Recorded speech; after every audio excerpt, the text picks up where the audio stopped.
Legends of Saints and Sinners by Douglas Hyde, Chapter 6. The Adventures of Leithin. Preface. The following interesting story, which, so far as I know, has never been noted, has come down to us in a late Middle Irish text from which I now translate it for the first time.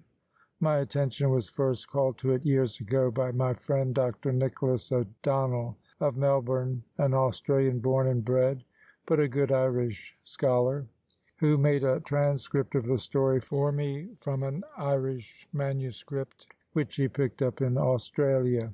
It may well have been taken from a vellum, for the initial letter is omitted and a great space left for the scribe to insert it in colours later on. I have carefully compared the copy of the Australian text with 4 other copies which I find in the Royal Irish Academy, the oldest of which, however, only dates from 1788, but I found virtually no difference between them, and it is evident that they are all drawn from the same original. There seems to be no variant known. There is an ancient poem of great interest bearing on this story called the Colloquy between Fintan and the Hawk of Atchel. It is in Egerton, 1782, and the text was published in Anecdota from Irish Manuscripts, Volume 1, page 24, but has never been translated. Fintan, who survived the flood, holds colloquy with the bird, which asked him about his life, and Fintan asked the bird's age. O hawk, from cold Atchel take a benison and a victory, from the time you were born of an egg, tell the number of the years of your life. I'm of the same age as thou, O Fintan, son of Bokra. The bird asked Fintan, since he was a poet and a prophet, to tell him the greatest evils he had ever experienced.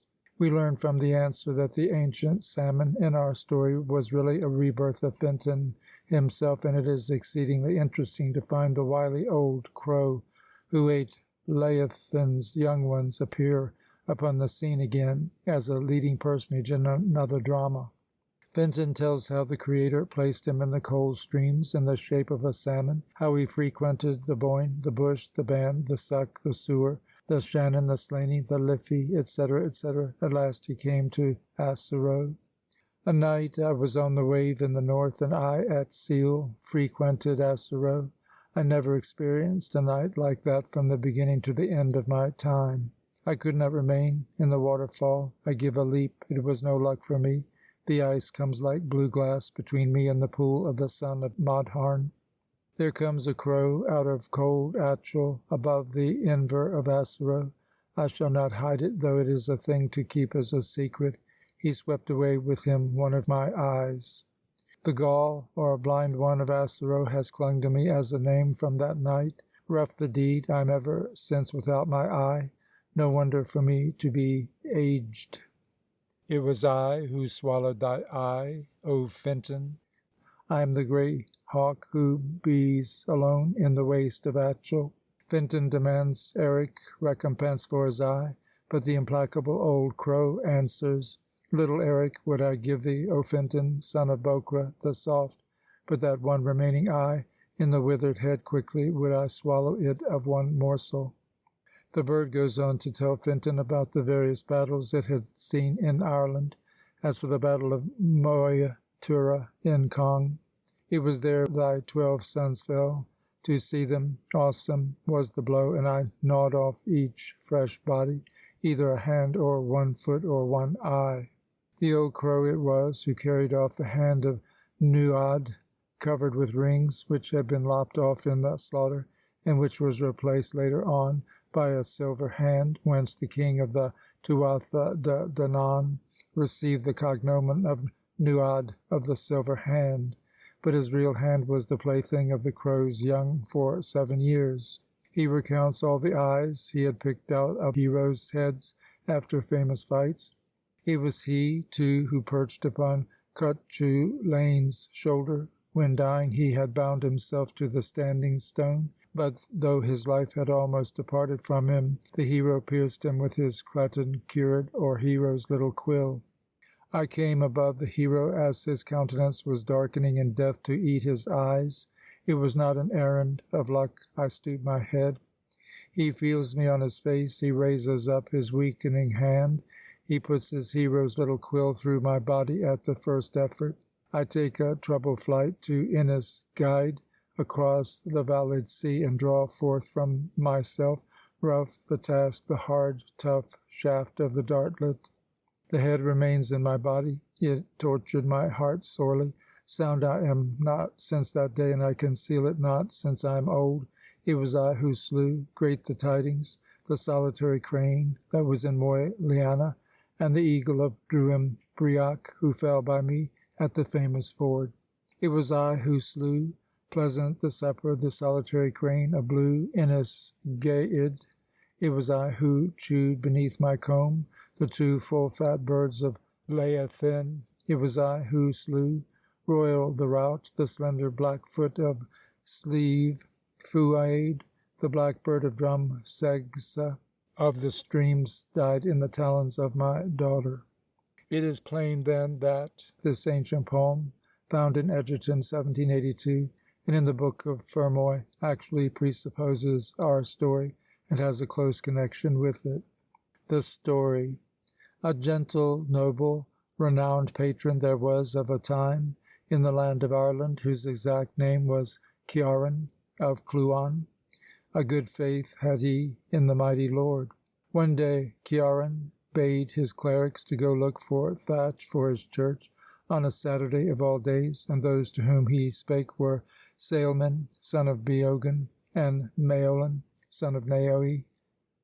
For men submissive to God were they twain, so far as their utmost diligence went, and many miracles were performed for Maolan, as Ciaran said in the stanza, Maolan, son of Naoi, the cleric, his right hand be for our benison, if the son of Naoi desired it, to work miracles like every saint. And moreover, Sailman, son of Beogan, he was the same man of whom, for wisdom, for piety, and for religion, Ciaran spake the stanza, Sailman Melodious, son of Beogan, a faith godlike and firm, no blemish is in his body, his soul is an angel. He was the seventh son of the sons of Beogan of Burn, and those men were the seven psalmists of Ciaran, so that from them are the Youth's Cross on the Shannon, and the other Youth's Cross on the high road to Clonmacnoise named. Howsoever the clerics fared forth alongside the Shannon until they reached Clouain Doim. There they cut the full of their little currach of white-bottomed, green-topped rushes. But before they had done, they heard the voice of the cleric's bell at the time of vespers on Sunday, so they said that they would not leave that place until the day should rise on them on Monday, and they spake the lay as follows. The voice of a bell I heard in Clouan on Sunday night defeating us. I shall not depart, since that has been heard, until Monday after the Sunday.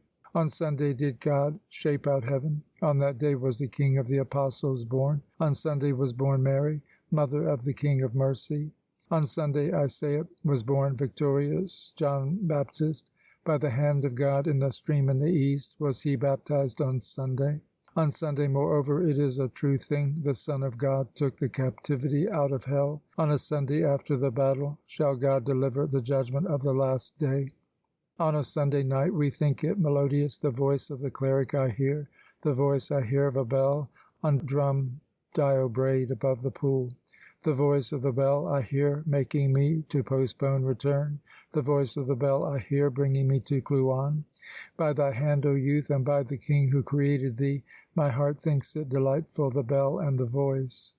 Howbeit the clerics abode that night where they were, for the love of the King of Sunday.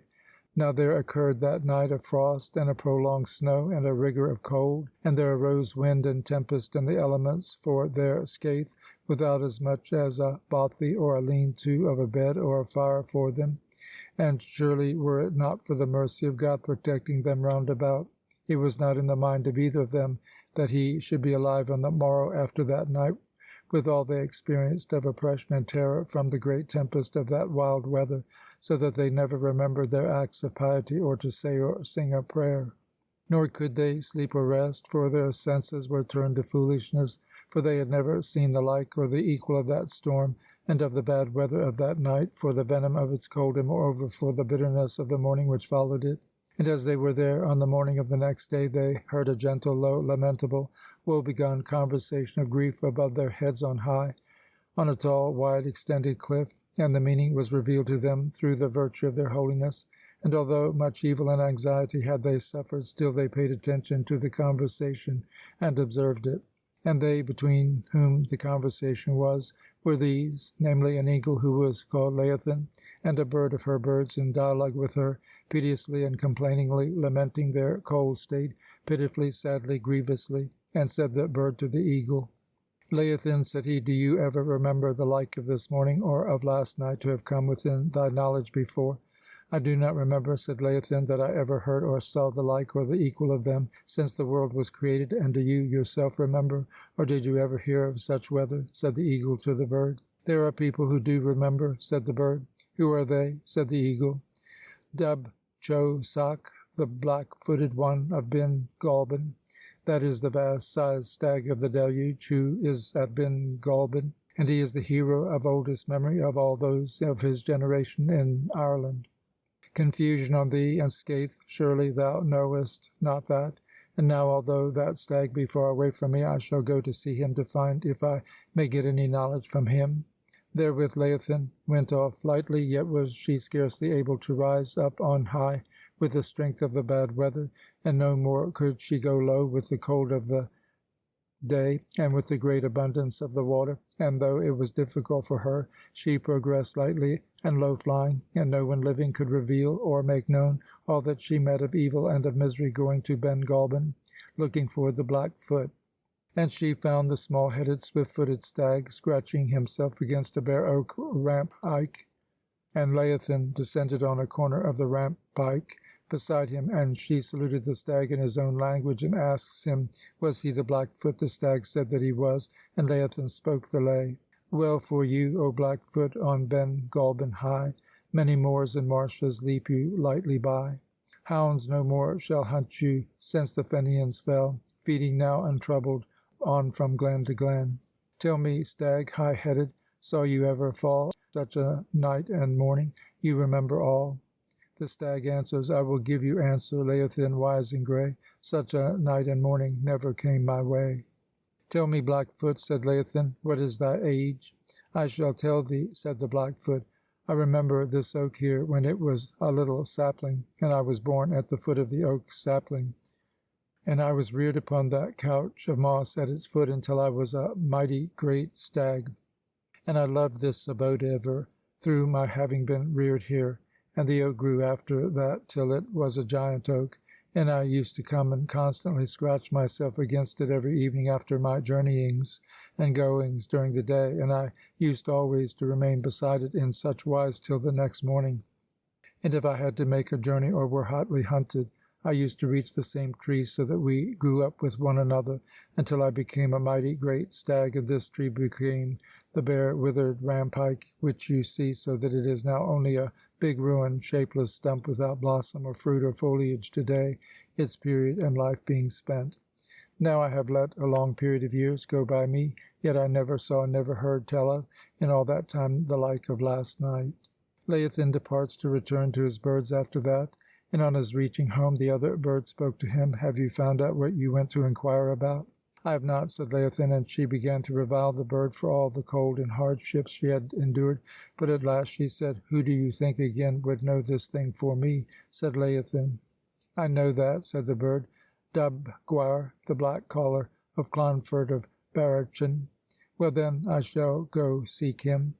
And although that was far away from her, yet she proceeded until she reached Clonfert of St. Barachan, and she was observing the birds until they had finished their feeding and were returning home, and then Leithin saw one splendid bird, beautifully topped, victorious looking, of the size of a blackbird, but of the brightness of a swan, and as soon as it came into its presence, Leithin asked it whether it were Dub Gwar. It said that it was. It was a marvel to Leithin when it said that it was, namely that the blackbird should be white. And Leithin spake the lay. How is that, O Dub Gwar? Sweet is thy warbling. Often hast thou paid thy calls throughout the blue-leaved forest. in Clonfert of the bright streams, and by the full plain of the Liffey, and from the plain of the Liffey coming from the east to Kildare behind it. From that thou departest to thy nest in the kill, which Bridget blessed. Short was it for thee to overleap every hedge till thou camest to the townland in which Barachan was. O Dubgwar, tell to me, and to count up all thy life, the like of yesterday morning, didst thou ever experience it, O Dubgwar? Dubgwar answers, to me my full life was 300 years before Barachan. The lifetime of Barachan I spent, added thereto, I was enduring in lasting happiness. Since the time that Lughaid of the Blades was for a while in the sovereignty of our Ireland, I never experienced by sea or by land such weather as that which Leithin mentions in his lay. Well then, my own errand to thee, said Leithin, is to inquire if thou didst ever experience, or remember to have seen or to have heard, that there ever came such a morning as yesterday for badness. I do not remember that I ever saw such, said Dubgwar, or anything like it. As for Leithin, she was sad and sorrowful, for those tidings did not help her, and she proceeded on her way till she reached her nest and birds. What have you to tell us to-day? Said the bird. May you never have luck nor fortune, said Leithin. I have no more news for you than I had when departing, except all my weariness from all the journeyings and wanderings which you contrived to get me to take, without my getting any profit or advantage out of you.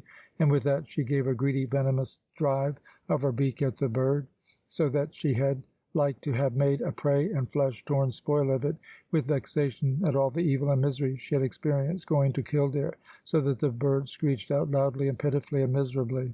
A while after that, Leithin said, it's a pity and a grief to me if any one in Ireland knows that there ever came a night worse than that night, that I myself do not know of it. Well then, indeed there is one who knows, says the bird, Gall of Isruaid, that is the blind one of Asero, and another name of him is the Aigni of Athshonech, that is the salmon of Ballyshannon, and it is certain that he knows about that, if any one in the world knows about it. It is hard for me to go the way you tell me, said Leithin, yet should I like exceeding well to know about this thing. Howsoever, she set out, and she never came down until she reached Asero of Macmadhurn, and she began observing and scrutinizing Asero until she saw the salmon feeding near the ford, and she saluted him, and said, delightful is that, O Gaul, it is not with thee as with me, for our woes are not the same. And she spake the lay. Leithin speaks. Pleasant is that life of thine, O Gaul, with success many is the stream which thou hast adventured, not the same for thee and for us, if we were to relate our wanderings. It is to thee that I have come from my house, O blind one of Asero. How far doth thy memory go back, or how far is thy age to be reckoned? The salmon answers, as for my memory, that is a long one. It is not easy to reckon it. There is not on land or in bush a person like me, none like me but myself alone. I remember, it is not a clear-cut remembrance, the displacing showers of the deluge, 4 women and 4 men who remained after it in the world. I remember Patrick of the Pens coming into the land of Ireland, and the Firbolg, Manfold the assembly, coming from Greece to take possession of it. Truly do I mind me of Fenton's coming into the country close to me. 4 men were the crew of his ship, and an equal number of females. I remember gentle Partholon's taking the king's ship over Ulster. I remember a while before that Glass, son of Aimbythe in Amania. I chanced to be one morning that was fair on this river, O Leithin. I never experienced a morning like that, either before it or after it. I gave a leap into the air under the brow of my hard rock here, and before I came down into my house of water, this pool was one flag of ice. The bird of prey seized me above the land with a furious, ungentle onslaught, and bore away my clear blue eye. To me it was not a pleasant world. Well now, my own object in coming to thee, said Leithin, was to inquire of thee whether thou dost ever remember such a morning as was yesterday. Indeed saw I such a morning, quoth Gaul. I remember the coming of the deluge, and I remember the coming of Partholon, and of Fenton, and the children of Nimhid, and the Firbolg, and the Tuatha de Danann, and the Fomorians, and the sons of Milesius, and Patrick, son of Alpron. And I remember how Ireland threw off from her those troops, and I remember a morning that was worse than that morning, another morning, not speaking of the great showers out of which the deluge fell. And the deluge left only 4 men and 4 women, namely, Noe, son of Lame Phaod, and his wife, and Sem, Cam, and Japhet, and their 3 wives, for in truth that was the crew of the ark. And neither churchman nor canon reckon that God left undestroyed in the world but those 4. However, wise men truly recount that God left another 4, keeping knowledge and tribal descent, and preserving universal genealogies, for God did not wish the histories of the people to fade. And so he left Phinton, son of Laemphaeod, towards the setting of the sun south, keeping an account of the west of the world, and moreover Phreomsa, Ferd Hakta, keeping the lordship of the north, and the prophet in the Ispa, duly ordering the history of the south. And those are they who were alive outside of the ark. And I remember all those people. And Leithin, said Gall, I never saw the like of that morning for venom, except one other morning that was worse than the morning that you speak of, and worse than any morning that ever came before it. It was thus. One day I was in this pool, and I saw a beautifully coloured butterfly with purple spots in the air over my head. I leaped to catch it, and before I came down, the whole pool had become one flag of ice behind me, so that when I fell back it bore me up. And then there came the bird of prey to me, on his seeing me in that condition, and he gave a greedy venomous assault on me, and plucked the eye out of my head, and only for my weight he would have lifted me, and he threw the eye into the pool, and we both wrestled together until we broke the ice with the violence of the struggle, and with the heat of the great amount of crimson red blood that was pouring from my eye, so that the ice was broken by that, so that with difficulty I got down into the pool again, and that is how I lost my eye. And it is certain, O Leithin, said Gall, that that was by far the worst morning that I ever saw, and worse than this morning that thou speakest of. Now as for the clerics, they took counsel with one another, and determined to await the eagle's return, that they might know what she had to relate. However, they experienced such hardships and anguish from the cold and misery of the night, and they could not, despite their resolution, endure to abide this eagle's return. So Maelon, the cleric, said, I myself beseech the powerful Lord and the chosen Trinity that the eagle Leithin may come with the knowledge she receives to Clon Macnoise, and tell it to Ciaran, and therewith they themselves departed. Now as for Gall the salmon, he asked Leithin after that, who was it that sent her in pursuit of that knowledge? It was the second bird of my own birds. That is sad, said Gall, for that bird is much older than thou or than I either, and that is the bird that picked my eye out of me, and if he had desired to make thee wise in these things, it would have been easy for him. That bird, said he, is the old crow of Atchel, and its talons have got blunted with old age, and since its vigour and energy and power of providing for itself have departed from it, its way of getting food is to go from one nest to another, smothering and killing every bird's young, and eating them, and so thou shalt never overtake thy own birds alive. And, O beloved friend, best friend that I ever saw, if thou only succeedest in catching him alive on thy return, remember all the tricks he has played thee, and avenge thy birds and thy journeyings and thy wanderings upon him, and then too mind thee to avenge my eye. Leithin bade farewell to Gall, and off she went the same way she had come, in a mighty swift course, for she felt certain now that she would not overtake her birds alive in her nest, and good cause had she for that dread, for she had only found the place of the nest wanting its birds, they having been eaten by the crow of Atchel, so that all Leithin got as the result of her errand was the loss of her birds. But the old crow of Atchel had departed after its despoiling the nest, so that Leithin did not come upon it, neither did she know what way it had gone. Another thing, too, Leithin had to go every Monday, owing to the cleric's prayer, to Clon Macnoise. There the eagle perched upon the great pinnacle of the round tower of Clon Macnoise, and revealed herself to the holy patron, namely Ciaran, and Ciaran asked her for her news, and Leithin said she was not more grieved at her wanderings and her loss than at that. Thereupon Ciaran said that he would give her the price and reward of her storytelling, namely, every time that her adventures should be told, if it were stormy or excessive rain that was in it, at the time of telling it should be changed into fine sky and good weather. And Leithin said that it was understood by her all along that it was not her birds or her nest she would receive from him, and since that might not be, she was pleased that her journeyings and wanderings should not go for nothing. And thereupon Leithin related her goings from the beginning to the end, just as we have told them above. So those are the adventures of Leithin thus far. End of chapter 6.